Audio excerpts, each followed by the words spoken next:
Sehemu ya 65 au toleo jipya mama wa kambo.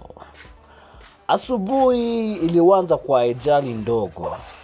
Nilimng'anga chai kwenye ripoti ya baba. Akaingia chumbani kabla sijajificha. Mimi nikajipanga kusikia maneno makali. Yeye alikunja karatasi za jikoni, akanipunguzia ndoa, kisha akasema leta ile ya ziada bega la meza.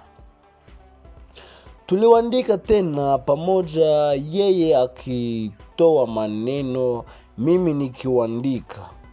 Aliposahihisha neno la tiba, aliweka mdole wake chini ya herufi niliyoikosewa bila kusema, mbona hukuifahamu shuleni?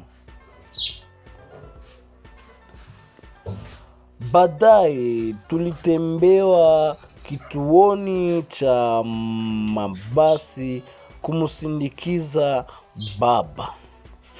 Basi lilichelewa. Yeye aliniuliza, unapenda kuangalia nini unaposubiri? Nikamwambia matairi ya basi yanapogusa lami. Akatabasamu akasema, sawa, nitaangalia mimi dereva, wewe rudia kunitajia matali. Tulicheka kimya, sikuwa mazungumzo ya mama na mtoto. Yalikuwa ya watu wawili wanaosubiri kitu kimoja bila kubisha nafasi ya mwingine. Nyumbani alinipa bahasha akasema, weka ripoti safi hapa. Hakuniambia uko salama, lakini sikuilazimu. Bahasha yenyewe ilitosha. Sehemu ya 65 ni doa la chai, mdole chini ya herufi iliyokosewa na kucheka bila uteuzi.